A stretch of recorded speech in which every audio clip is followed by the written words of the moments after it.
You need to delete Snapchat. This platform is a disaster. For starters, the platform is filled with children who are extremely vulnerable on this app. From the pinpoint location they share to all of your quote, friends, the platform itself literally suggesting you add complete strangers, the insane clickbait and brain-dead content on the stories tab, the platform being filled with bots preying on young and desperate boys, and the high school story groups which I have personally experienced my school receiving shooting threats on. And that's not even scratching the surface of why this platform is inherently dangerous and has a serious problem with child safety that people need to be cautious of. And there are new features that are supposed to combat all of these very, very important issues.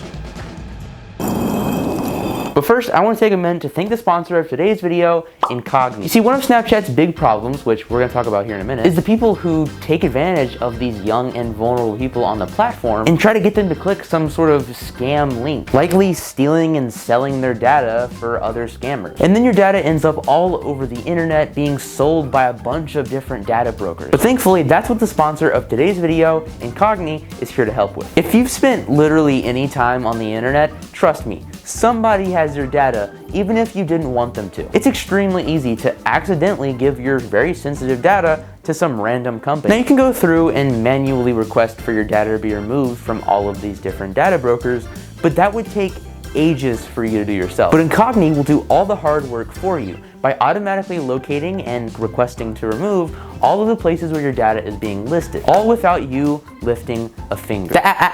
Put that finger back down.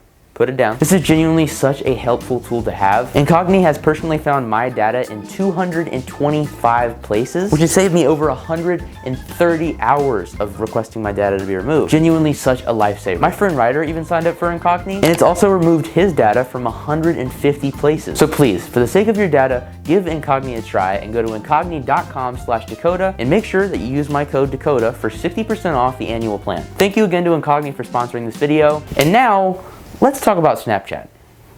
So, Snapchat is an app that is most commonly used among teenagers. I can tell you, as someone who is a senior in high school, if you look at any kid's phone in a classroom, there's like a 96% chance that they're on Snapchat. The thing is, I don't have an issue with children using the app. It's Snapchat's failure to make it a safe place for them to exist that I have a really big problem with. Now, here's the thing. Snapchat is the perfect place for teenagers. Well, in concept anyways. You can super easily get connected to your friends, send photos and videos of what you're doing throughout your day, see what your friends are up to, and they gamify these interactions by giving you what's called streaks and snap score, which is basically where if you send videos or pictures, those are called snaps, and if you do that for 3 or more days in a row, back and forth, you get a streak, and you kind of try to keep the streak going, and it's a fun little thing. And when you send those snaps, you also get snap score, which is counted up on your profile, and you try to get that score higher. This makes connections to your friends feel fun, and it's successfully captivated hundreds of millions of users. And that includes me.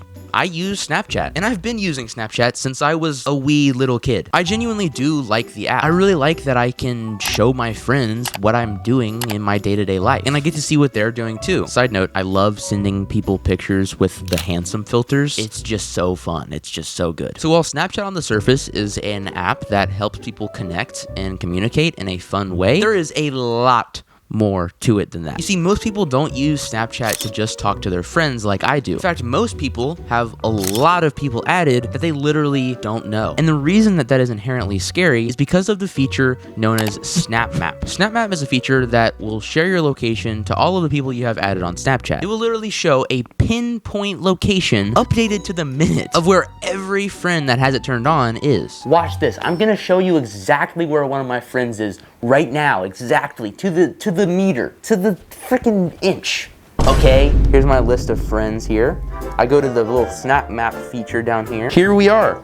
This is where all of my friends are. Here's Ben, right here. That's right, Ben. I know your exact location, Ben. Oh, Noah. I know exactly where you live, Noah. I just doxed 2 of my friends. You're welcome. And yes, of course, you can turn this feature off. But when you download the app, it asks you if you want to enable your location settings. And if you click always allow, it will always be tracking you whether the app is open or not. And if you click only track me while using the app, it will stop tracking you when you close the app, But where are you sending snaps from? Probably, you know, your house, your school, stuff like that, places you don't really want people to know the exact pinpoint location of. And I mean, you can turn it on by accident or because you're not paying attention to whatever it's asking you, and then be unknowingly sharing your location to a bunch of strangers. If it's just your close friends and family that you have added on Snapchat, there's no real problem with giving them your location, of course. But because Snapchat gamifies these interactions, it really encourages people to add a whole bunch of strangers from the quick add and start streaks with them to bump up their snap score. So if people were to fall into that and forget that they had their snap map on, that could be a problem. I've actually fallen into this trap before of trying to get the highest snap score possible. During COVID, I was on a mission to get the highest possible snap score that I could. So I went to the quick add and I would add every single person on the list every day. And I would try to start a streak with literally every single person that would start a streak with me. I had probably thousands of people added on Snapchat. Look, okay, COVID was a boring time. I had a lot of free time. And while my intentions were just to get a high snap score, let's just say this was honestly dangerous. Now look, I'm not dumb enough to like meet up with somebody that I met on Snapchat randomly. I wasn't gonna do that. I never would do that. But I'm sure there are kids that just weren't taught to not do that, at least not as explicitly, and they do that. And in fact, this kind of thing happens all the time on Snapchat, and we're gonna talk about that here in a minute. But in my case, the danger was really the sheer amount of bots and scammers and weirdos that were being sent my way. The amount of times I got a message that was like, I'm looking for a sugar daddy, heart eye emoji, or like sometimes people would just send me something like, pay me this much money and I will send you sexual content. Where I kid you not, me, as a fucking 13-year-old at the time, I once straight up received a video that was just literally a nude from some random girl that I've never met, never talked to. That it was just a video of some random girl like filming herself in the shower.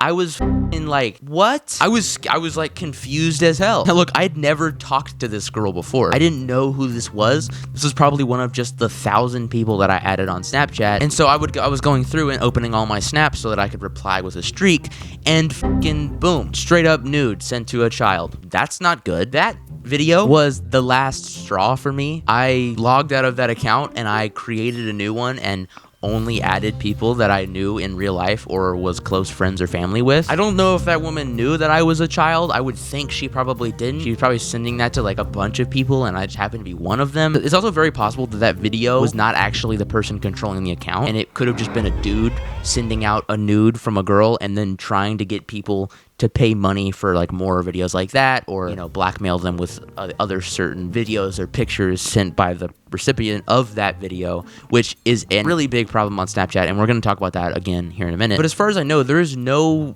moderation on what users send each other. Of course, they're not going to go through every personal DM that every user sends each other and then delete ones that are bad. First of all, that would be an invasion of privacy, and also that's a lot to go through. But there should be some sort of system. There should probably be something where a child account has to have some sort of parental verification to add a stranger online or something along those lines. There has to be a way to make this platform with millions of children on it a safer place for them to exist, seeing as it's filled with scammers, bots, and predators. Okay, so let's dive into this scam that I mentioned earlier. Fellow YouTuber Jack Gordon actually made a video where he managed to actually get an interview with one of these scammers, and they basically said that they would prey on lonely men and young boys, and they would trick them into either clicking a bad link or giving them money, or worst of all, tricking them into sending something bad to this scammer. And if they got them to do that, they would then blackmail them with it, saying they would spread it to their friends and their family and their boss, and that they would do that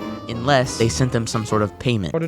I must get to their Facebook accounts, their Instagram. It can take a lot of work, a lot of hours, a lot of weeks, even months, until the day you just have to surprise them. Bang, I know who you are, I have all your identity, I know you are married, I have the pictures of all your family. I can destroy your life with one button, but you have another chance. Just pay me and I will delete 90% of those people paid. And this guy said that most of the time, they sent the money. They didn't want their family and friends to see them doing this very bad thing, right? They would pay a lot of fucking money to stop that from happening. It's really, really fucking gross stuff. Go watch Jack's video about this. He breaks it down really well and really shows how disgusting this whole practice is. And to be clear, these problems are not exclusive to Snapchat by any means. The amount of scam sex bots that I see on Instagram are also absolutely absurd. But Snapchat is where I've personally seen the most of this type of stuff because they take place in the private messages, which I'm sure is extremely difficult to moderate. Nowadays, if I get someone adding me that I don't know, I'll accept it and be like, hey, do I know you? And if they say, hey, I'm looking for a sugar daddy, block. Or if they say, no, I just added you from the quick ad, then I'll just block them because I don't want a bunch of strangers on my Snapchat account. But even me doing that, I will probably on a monthly basis get added by some random bullshit bot. And it's just so stupid. Like, I'm not gonna fall for it, but there are people that do. There really are, and it's not okay. There's also a concerningly high amount of instances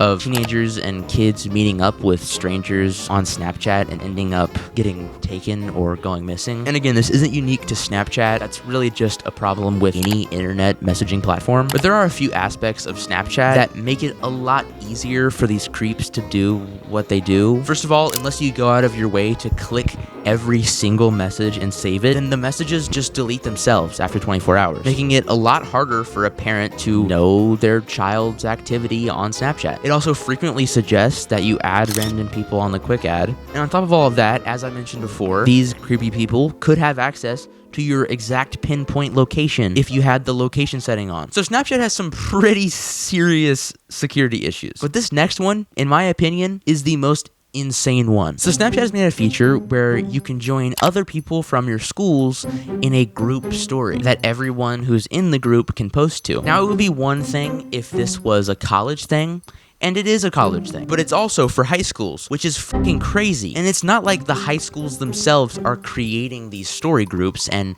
moderating it and, you know, making it all like school promotional material and family-friendly things. No.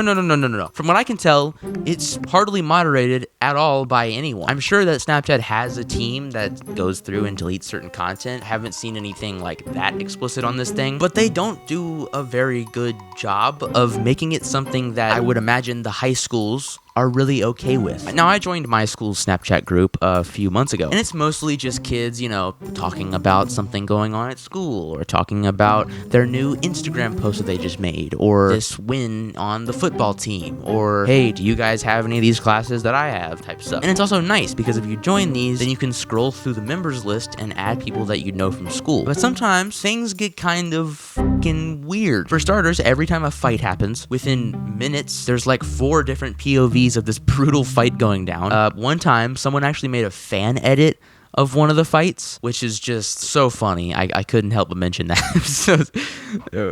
But for real, if these schools were moderating these stories that are under their name, to be clear, they would not let any of this fly. But worst of all here, I've literally experienced my school receiving threats from this Snapchat story group. I kid you not, a couple of years ago, some bozo came on the school Snapchat story, just a black screen with the Snapchat text bar, and they just said something along the lines of, I'm gonna bring an AK to school on Monday and shoot every MF I see, laughing emoji, laughing emoji, laughing emoji. I'm paraphrasing a bit because I don't actually have, like, the post on me. I didn't screenshot it or anything, but they said that they were gonna shoot people at my school with an AK-47 on the group story. And I'm not fucking joking about those laughing emojis either. They put fucking laughing emojis in a shooting threat. Now, of course, my school took this threat very seriously, and they closed down school for multiple days while they investigated it. And they ended up arresting 2 different people, one of which was a grown-ass man, which clearly shows that it's not very hard to sneak into these groups either, which is even more scary, because if you see someone in the quick ad and they're like, oh, they're part of my school group, that means I should friend them. I probably know who they are. And then you friend them and they're just acting like a teenager and they're really like a 60-year-old dude that just snuck in. That's fucking scary too. And also for things like this, shooting threats and stuff like that, big fucking problem, big fucking security issue. If these things are not secure, which I don't think they are very secure, it's not very hard to get into one of these things. I don't think it would be extremely hard to sneak into one. Okay, ladies and gentlemen, I was just looking at my school story group and I realized that it literally says that they don't verify the people who join the story group. I'll show you. It says, communities and community group chats are not affiliated or managed by schools. Community group chats are created by members. Snapchat doesn't verify members are students of the school. Violation of Snapchat's community guidelines could lead to blocking from communities and or account lock. So literally, they're saying they don't verify that people who joined that group are even a part of the school. Well, that just makes things like so much worse. I genuinely don't know how in the it's actually even legal for Snapchat to be cultivating an environment like this full of high schoolers. And I'm sure the high schools themselves are not too thrilled about not being able to control all of this either. Okay, so we've talked about why Snapchat is inherently dangerous and some of the massive security issues it has. And later in this video, I'm going to be going over Snapchat's recent plan to actually fix a lot of the problems I just mentioned. But before we can talk about that, can we talk about how fucking stupid the content is on this platform? Let's do this. Let's absolutely explore Snapchat's top tier content. So, ladies and gentlemen, this is the Stories tab. I never really explore this page, but whenever I do, I just open it and I go, what the f is that? And then I close out of it because I don't really want to be associated with it in any way. It'll be something like this. Trying on this mini skirt. Can't wait to try this on. Trying it on at the end of my snaps. Okay, so I'm gonna go all the way to the end of the snaps because I need to see this skirt. How is she gonna try that on? That's not gonna work. It's not gonna fit. Silly. Let's just go ahead and click through all these. Next slide is me trying them on. Is she gonna try it on, guys? She didn't, Okay, so check this out. She didn't try it on, guys. She didn't try it on. Oh, it's a lot of sexual clickbait on this feed. Bro's got a big ass tongue. And there are actually some more respectable creators on this platform that aren't clickbaiting the shit out of everyone. For example, like this guy. Brownie is a YouTuber that I respect. I watch him on a somewhat regular basis. He's actually a pretty good creator and he makes good content. And I'm assuming that he actually got a pretty big deal to post this kind of content on Snapchat. If you guys don't know this already, Snapchat has a very big, surprisingly big budget to pay people to post nothing, really, most of the time. If you guys didn't hear about the whole David Dobrik thing, David Dobrik was canceled because of a lot of stuff that he did wrong. And he stopped vlogging, but Snapchat paid him a lot of fucking money to post just like 1 million stories a day on Snapchat. Bro just posted 1 million freaking stories of just every conceivable thing he did. Oh my god, my arm hurts. I mean, I don't really get this content. I post on my Instagram story sometimes, not, 400 million times like David Dobrik does, but it usually has like text, or like, maybe it's a picture like this, maybe if I got a new fucking Ferrari car, I'd probably make a selfie of me going like this too. But he posted like 20,000 of those, and he's getting paid a lot of fucking money to do this. Who is watching him do just this so many times? Just a photo dump. Why do 7 million people follow just a guy that just posts photo dumps? I don't know. I mean, chase the bag. I guess I respect it. He doesn't even average that many views on his spotlight. 10,000 for 7 million followers? That's bad. That's real bad.